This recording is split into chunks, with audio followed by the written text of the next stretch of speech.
जैसा कि हम लोगों ने कल अशोक के बारे में, अशोक के जीवन के बारे में पढ़ा था, आज हम लोग जो है अशोक और बौद्ध धर्म के बारे में पढ़ेंगे। उन्होंने बौद्ध धर्म कैसे अपनाया।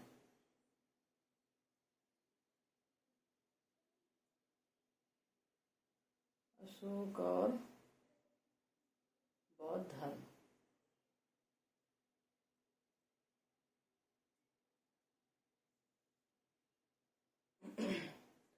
पिछले एपिसोड में जैसे हम बताया 261 में उन्होंने कलिंग युद्ध किया था। कलिंग युद्ध इतना बीभत्स युद्ध था जिसकी वजह से उन्होंने जो है युद्ध करना छोड़ दिया था। उसके बाद कुछ स्रोत हमको बताते हैं कि बौद्ध धर्म कैसे अशोक ने अपनाया था। तो जैसे बौद्ध धर्म हम देखेंगे सिंघली अनुश्रुत के अनुसार, सिंघली अनुश्रुत में मिलता है कि इसमें एक निग्रोध नाम के भिक्षु थे जिन्होंने बौद्ध धर्म में अशोक को शिक्षा दीक्षा दिलाई।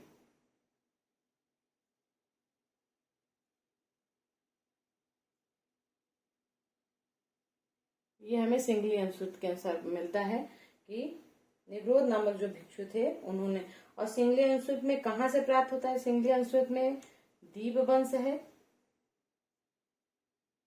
और महावंश, यहां से हमको प्राप्त होता है कि निग्रोध नाम के भिक्षु ने अशोक को दीक्षा दिलाई बौद्ध धर्म में।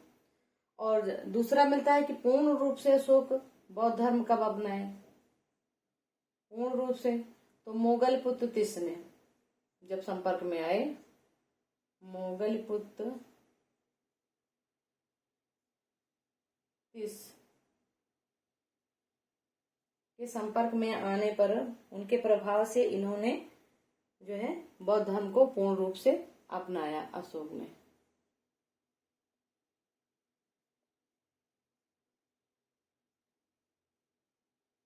मुगल पुत्र तिस के प्रभाव से पूर्ण रूप से अशोक ने बौद्ध धर्म को अपनाया।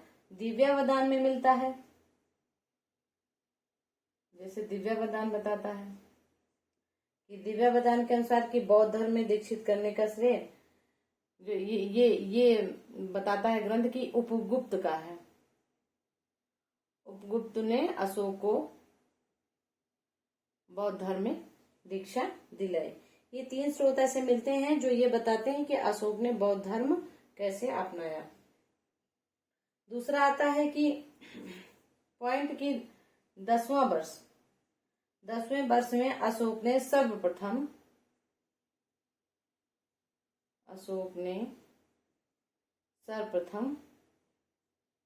कहाँ की यात्रा की? सर्वप्रथम बोध गया की यात्रा की। बोध गया की यात्रा की।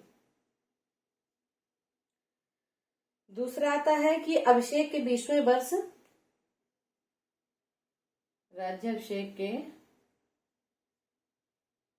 20वें वर्ष अशोक ने जो है लुम्बिनी गए। अशोक लुम्बिनी गए, वहां पर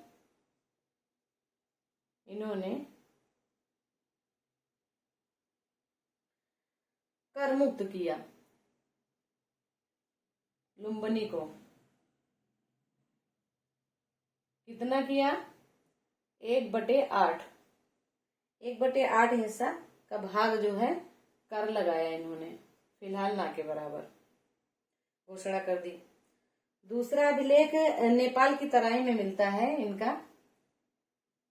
एक नेपाल की तराई में,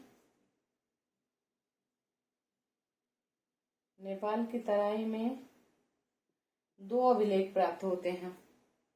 एक रुम्मनदेही अभिलेख,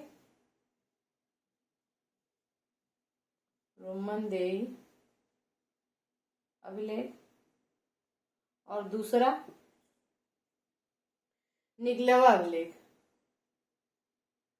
निगलवा अभिलेख। रुम्बनदेही अभिलेख में जो है अर्थव्यवस्था का ज्ञान होता है कि अशोक की अर्थव्यवस्था कैसी थी,